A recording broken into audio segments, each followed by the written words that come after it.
What? What? What the hell is this? Harumph. I didn't get a harumph out of that guy. Give the governor harumph. Harumph! You watch your ass. I see you shiver with anticipation. Let the show begin. Hey everybody, this is David Heretic coming at you with another edition of Reactions, Reviews, and Rants. And tonight! Alright, we're coming back to Bruce Springsteen. Yes, indeed, Bruce Springsteen Fans FEELIN YOU. Come on now.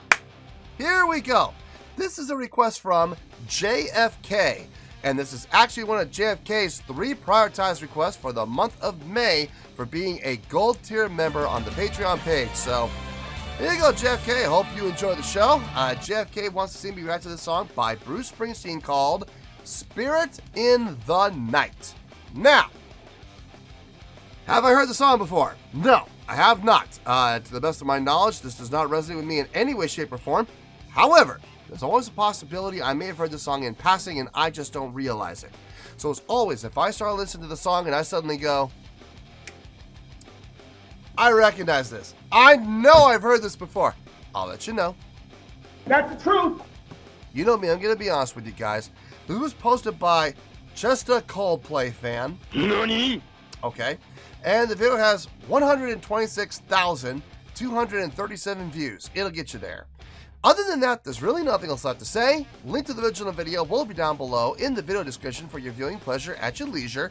Let's get started. What do you say? Are you ready? Are you ready? Because here we go. All right, here we go.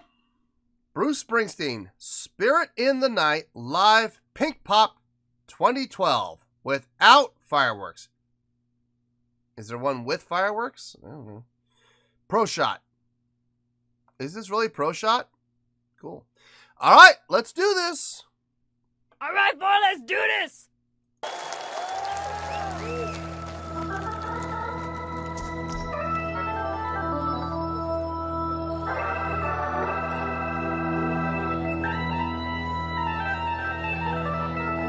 I want to talk to you,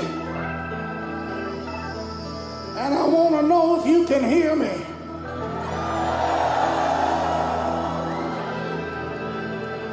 If you can hear me, answer me with a yeah, yeah.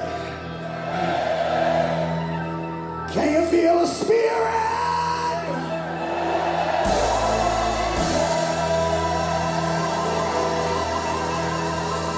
Can you feel the spirit now?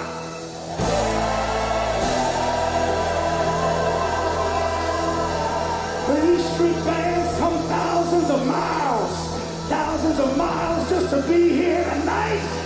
We're here on a mighty mission. We want to bring the power. We want to bring the glory. We want to bring the mystery. We want to bring the sexy time. The rock and roll right to you. Can you hear me?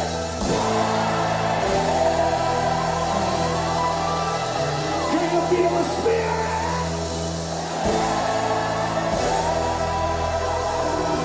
Can you feel the spirit, Lord? That's right. That's right. That's right. A 1, give me the 5. A 1, 2, 3.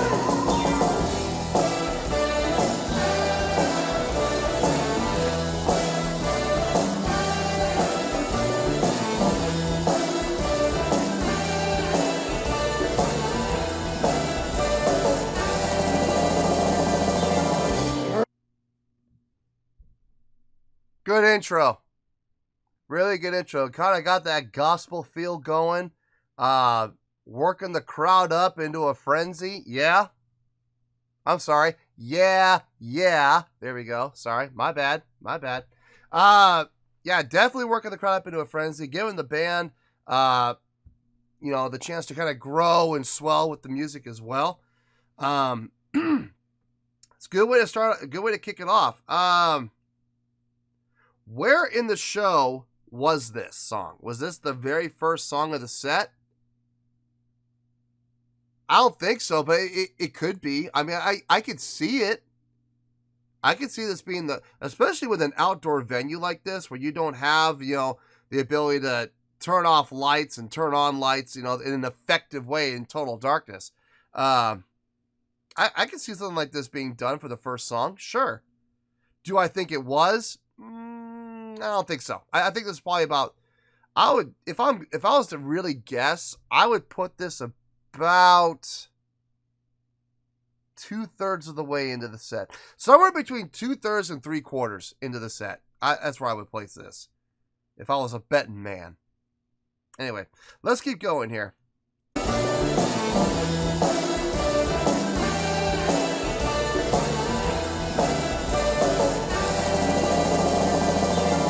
Crazy Janie and a mission man. We're back in the alley, trading hands. Along came Wild Billy with his friend G-Man. Dude it up for Saturday night. Janie pulled on a coaster brakes. Anybody wanna go on up Greasy Lake? It's about a mile down on the dark side of Route 88. I got a bottle of rose, let's try. Well, pick up Hazy Davy and Killer Joe. Take you on to where the gypsy angels go. Feel like life. Who and dance like spirits in the night. Feedback. All night. Baby, I don't know what it'll do you. Like a spirit in the night. All night. Stand up, let it shine right through you. Oh man, that feedback. I don't know where that's coming from. I think it's coming from Bruce's mic.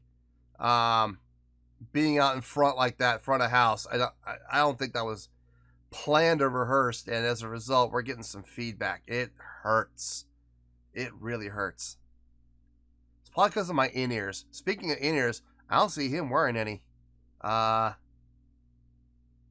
seen him use them in the past. I don't know if he just doesn't use them in this show or what, but anyway. Oh man, God, that hurt. It's good though. Here's the flip of it. It's good to see him cross that line. And yeah, for those of you that have been watching the channel for a long time, you watch every video that I do. You know what line I'm talking about. I don't talk about this in every video, but when there's a band performing live on stage and they're using those wedges or they're using, you know, microphone stands or whatever, there's this line that gets drawn on the stage. It's not actually drawn. It's just like this imaginary line, and you know, people are afraid to cross it. It's usually around where the floor wedges are or the microphone stands are, and people are afraid to cross that line. I don't know why. I've never understood why that is. Why, especially lead vocalists in particular, are so scared to cross that line and get closer to the crowd. Now, I'm not saying go out there and stage dive. I'm not saying that. What I'm saying is, you got this, like in this case, that stage is really big. It's a nice stage, good sized stage. You got some walkway in front of it. Why not hop down onto that walkway and walk around the front of it and get a little bit closer to the crowd to make you a little more, well, not make you, but make it seem like you're a little more accessible. Why not do that? Why not? And Bruce does. As a matter of fact, he takes it all the way out and walks out on the catwalk into the crowd. Not like among them, but he's still up on the platform. But he's out there now amongst the crowd. And that's cool. I wish more vocalists and band members would do that. I don't know why they don't. Anyway, let's keep going here. All night. Stand up, let it shine right through you.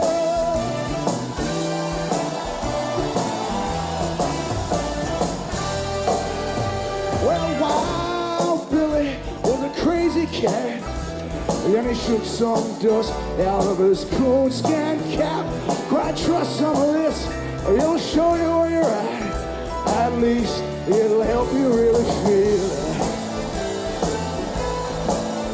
By the time we made it up the greasy lake, I had my head out the window, Janie's fingers in my cake.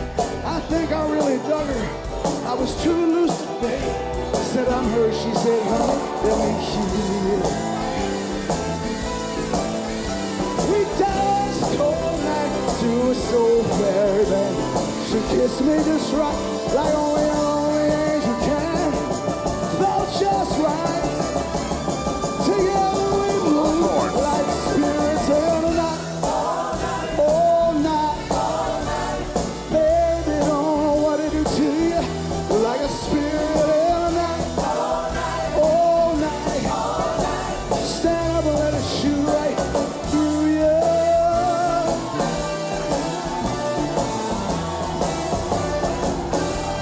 Come on, shake it. Up. Sax solo from the sound of it. Let's back up. I don't want to have to pause in the middle. It's fun watching him interact with the crowd, man. And you can tell he's having a good time doing it. And, of course, the crowd loves it. I feel like I've kind of been paying so much attention to that. I haven't been paying a whole lot of attention to the song. And the truth of the matter is I actually have. I just haven't talked about it. The song feels good. It's laid back. It's got that nice, for lack of a better word, I like to call it a New York groove. That doom ba doom ba, that heavy 2 and 4 on the snare, with the double kick. Doom ba doom ba doom ba. I call that a New York groove. I know that other people call it like New York shuffle, or people could refer more to Chicago or whatever. I think of that as New York. I don't ask me why. I don't know why, but I have always kind of felt that it's like a New York groove type of thing. But I love that feel, man. It's got a nice laid back feel to it. It feels good. Everybody on stage sounds like they're doing a great job. I love the horns in this. Don't get me wrong, guitar's nice, bass is nice, the pianos are nice, the vocals are nice, but what's doing this song more for me, more than anything else, is the horns. The horns on this are fantastic. Absolutely digging them. Let's keep going. Let's see where this goes.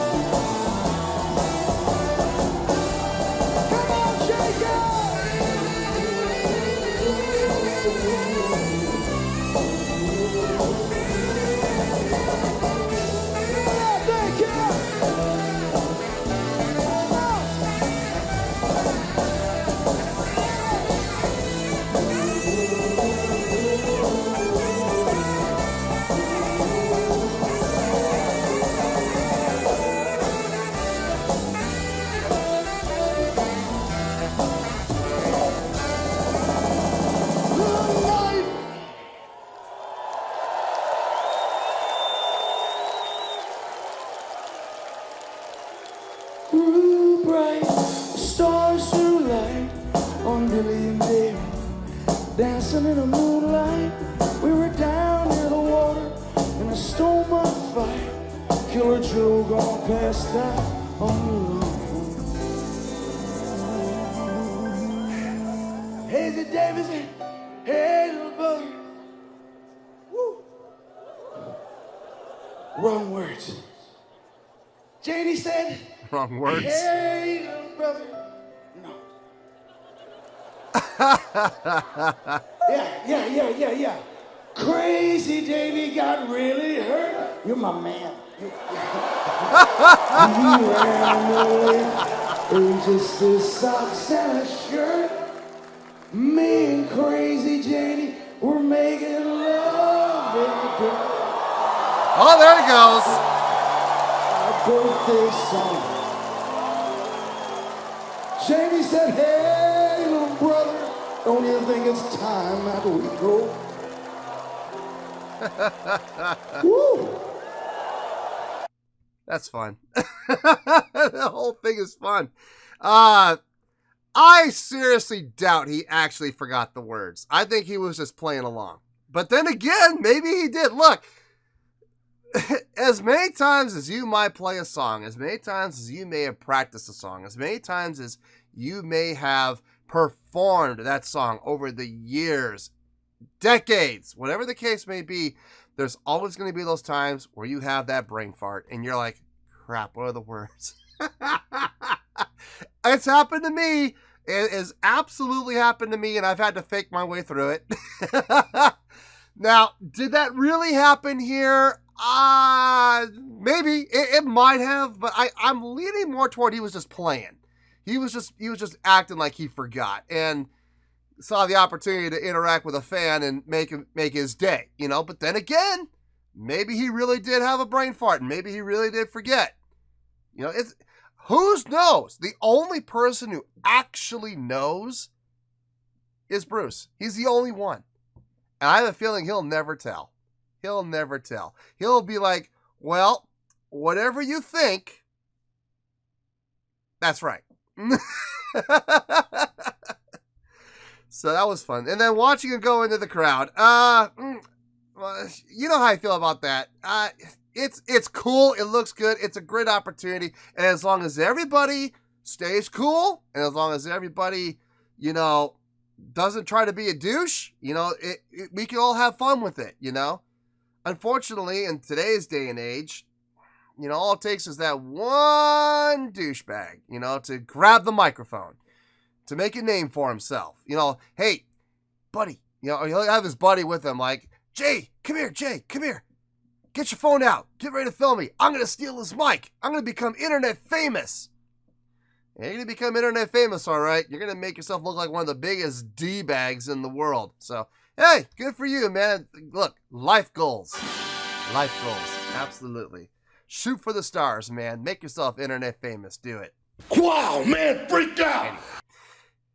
Luckily, nobody there was being a D-bag. Nobody there was trying to be internet famous, and everybody was willing to do what they could do to participate, to be a part of making that moment happen. That was cool. That was cool to see. Let's keep going. We closed our eyes and said goodbye to Gypsy Angel Road. Felt just right. Together we move like spirits all night, all night, all night. Baby, don't know what to do to you, like a spirit every night, all night, all night, all night. Stand up and let it shoot right through you, like a spirit every night, all night, all night, all night, all night, all night, all night, all night, all night.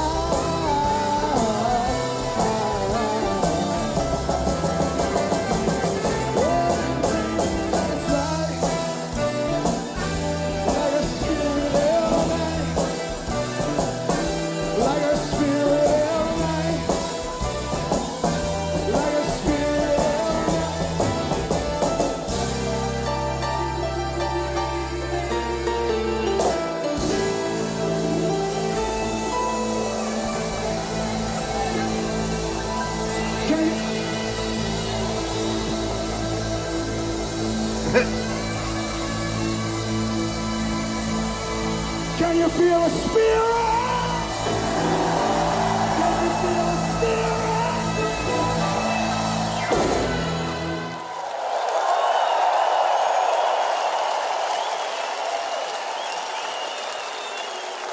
It's dangerous out there. Yeah, it's dangerous out there. You're not kidding. That was fun. That was fun. It was fun to watch. Good song. Really good song. Got some things I want to say, obviously. Things worth mentioning. I think they're worth mentioning anyway. Let me get my thoughts together, and I'll see you in the review, and we'll talk about it. Well, there you go, folks. That was Bruce Springsteen with Spirit in the Night. This was a request from JFK, and this was actually one of JFK's 3 prioritized requests for the month of May for being a gold tier member on the Patreon page. So, there you go, JFK. Hope you enjoyed the show, man. I thought about it, got a score, and let's see what you guys think of this. On a scale of 1 to 10, I'm going to give that an 8.2. Yep, 8.2. I feel good about that score. Let me tell you why. Why? Okay. There are two parts to this score. There's the song, and then there's the live performance. Now, if I'm being honest here, the song. Let's start with the song. Okay, let's start with the song. The song itself. Was it a good song? Yes, it was definitely a good song. It was, I would go as far as to say it's a really good song. Very easy, very simple, well constructed, great riff, that whole, you know, the 1 to the 7 to the 1 to the minor 3 to the 1 to the 7 to the 1. Ba ba da ba ba ba da. Simple riff. 1 7 1 minor 3 1 to 7 to 1. How hard is that? That is ridiculously easy. For those of you that play guitar or play bass, they're in the key of E, which is not a bad key, not one of my particular favorite keys. I think it's like my 4th favorite key or something like that, but you know, it's still a good key to play in. So it's E, D, E, G, E, D, E. How easy is that? You could do that, seriously. So you could go 4th string.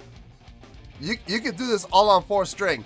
2nd fret, open 2nd fret, go up to the 3rd string for the open G, and then back to your 2nd fret, open 2nd fret. I mean, it's that easy. You talk about an easy, simple riff. But, as I've always said on this channel, simple can be effective when it's done properly, and this was definitely done properly, having it being done in unison. Guitar, bass, all of those horns, the horns! But they are who we thought they were. The horns are what did this for me more than anything. The keys, everybody playing in unison on that part, making it sound strong, making it sound full. Smart move. Really, really smart move. Like I said, the song was a really good song. Got a great groove like that. The double kick snare, you know, on the 2s and 4s on the snare.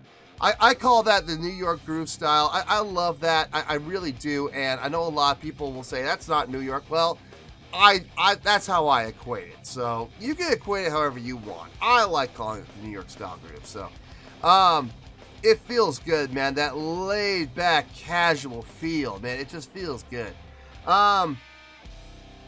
The song I would honestly give about a 7.6, maybe. You know, I feel good giving the song itself a 7.6. So why am I giving this an 8.2? Well, here comes the live performance. Now, the live performance stood out on this. I mean, there were times, I'm not gonna lie, guys, there were times I'm trying my best to pay attention to the song and what's happening within the song, but I gotta be honest, there were times I found myself completely ignoring the song and just being completely enthralled with what was happening live on stage. I just had a blast watching the live show. Most of the musicians obviously weren't moving around, but remember, this is called Bruce Springsteen and the E Street Band. Bruce Springsteen is the star of the show. There is absolutely no mistake about it. Let's call a spade here, okay? So, watching him, and it's all planned. I wasn't sure if it was planned or not at first. The first time he went out, he went out to the catwalk that was on stage right and walked out there. I wasn't sure if that was planned or not because I kept hearing feedback and I was like, he's not wearing in-ears. I couldn't see the actual catwalk, so I didn't know what was going on. And I kept hearing feedback, and I was like, what's going on? And maybe this wasn't planned. But then, on the second catwalk, when he went all the way over to stage left, he went down, and I saw wedges. Well, that explains two things. One, it was definitely planned, and two, that would also explain the feedback, because he kept getting down low enough to those wedges to cause feedback to happen. So it was obviously planned, okay, because there were wedges out there on all three catwalks. So that explains the feedback, and it was definitely planned. So it was good to see that happening. It was good to see that he took the time and the thought and the effort to cross that invisible line and go and interact with the crowd. On that last catwalk, when he was interacting with the crowd. Now, and forgetting the lyrics. Now, maybe he did. Maybe he actually did forget the lyrics. I cannot tell you how many times it's happened to me when we have rehearsed a song for months, years even, and we still would practice the song even years later because we knew we were going to be playing it live. So we practiced for months and months and months. We get out there and we perform live, and most of the time, no issues, no problems. But every once in a while, somebody would forget the lyrics. It happens, guys. It does happen. You get caught up in the moment, and your brain just goes, I'll see you later. It happens. It does happen. Could it have happened right there? It very well could have, okay? Then again, maybe it was just Bruce having some fun. Maybe it was Bruce playing around, having some fun, goofing on himself a little bit at his own expense. Nothing wrong with that. And giving the crowd a chance to come to the rescue. And he did. He had that one guy and he pointed him out. You're my man. That's right. Those are the words. Thank you. You know, giving a chance to interact with that one person and establish that one connection with that one person in the crowd. How cool is that? Do you think for 1 second that did not make that kid's day? Do you think for 1 second that kid's not going to remember that the rest of his life? You better believe it is. He will always remember that as the day that he came to the rescue of one of his idols. Come on now. Come on now. Are you kidding me? How could that not leave a lasting impression on that kid? Seriously. You know, that was awesome. That was fun. I felt good for that kid. I wasn't even the one who did it, and I felt good for him because I guarantee you that kid will remember that the rest of his life. Now, like I said, did he actually forget the lyrics, or was he creating a moment? I'll be honest with you. After thinking about it, I'm 50-50. It could be either one. It really could. The thing is, it looked genuine. It looked real.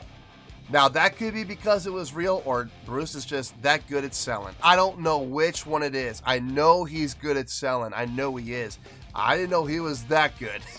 So, I mean, it could have been a work. It could have been legit. I don't know. The only person who really knows is Bruce.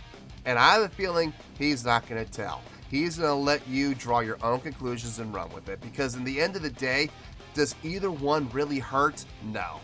Neither one really hurts. It's good either way, man. It's good either way. Even if he did fake it, it was all planned for him to do that, you know? So what? It was fun. It was fun. So you could draw your own conclusions. I don't know if it was real or not. All I know is it was fun. And it was a lot of fun to see that. The last thing I'm going to talk about is the intro. That intro, with that gospel feel and that gospel build. Smart move. That could very well signal the start of the show, for all I know. But I get the feeling this was more like 2/3 of the way to 3/4 of the way through the show. I don't think it was the last song. I don't think it was the last song at all. He probably did 2 or 3 more songs after that. But I have a feeling this is about 2/3 to 3/4 of the way through the show. It's not the halfway point, and it's not towards the beginning. This is after halfway through the show. That's why I'm saying somewhere between 2/3 and 3/4. Good placement. Good placement for this style of song to give the crowd a chance to interact with Bruce and give the band something simple to do and kind of recoup and recover from what they've been doing the whole show. Now, were they playing? Yes, they're playing, but they're playing a much simpler song with a simpler groove, and it doesn't require a whole lot of brain power to play this song. I can guarantee you it's a simple song. So it gives them a chance to breathe and relax and have a good time too. So it's well strategized, well placed song if it's where I think it is. Good move. Really good move. Now, the live show on this, the live performance on this far outshined the song itself. And the last thing I'm going to mention here, another thing that did affect the score. It did bump it up about 0.1. So it brought it from like an 8.1 to 8.2. I looked back and I saw that this song was about 8 minutes and 16 seconds. It did not feel like it. It really didn't. This felt like about 5.5 to 6. The time flew by on this, and that's always a good sign. It wasn't 8:16. Let me check that really quick. I'm sorry. My apologies. 8:18. Go ahead Hit me with corrections and retractions. Go ahead. I deserve it. I deserve it. Corrections and retractions. My apologies. 8:18, not 8:16. It was 8 minutes and 18 seconds. It didn't feel like it though. It felt like about 5.5 to 6 to me. It flew by. What that tells you is I was enjoying myself. The time flies when you're having fun, and I was having fun with this. So, yeah, I feel good with that score. 8.2 is where we're at, and 8.2 is where we're gonna stay. So, 8.2, final score. I have spoken. Well, that's going to do it for this edition of Reactions, Reviews, and Rants. Hope you'll enjoyed the show. Hopefully I was able to entertain you. If I was able to put a smile on your face and brighten your day, then I did my job, and I'm so glad I could do it. If you guys feel like joining the fan base, go ahead and click on that button down there. If you guys want to like the video, go ahead and like the video. If you guys want to ring the bell, go ahead and ring the bell. It honestly doesn't make any difference at all to me, but if you guys feel like doing these things, then by all means, feel free to do so. Well, that's going to do it for tonight, folks. Thank you very much for watching. And as always, this is David Heretic signing off, reminding you to stay fabulous and support each other. Later. Peace.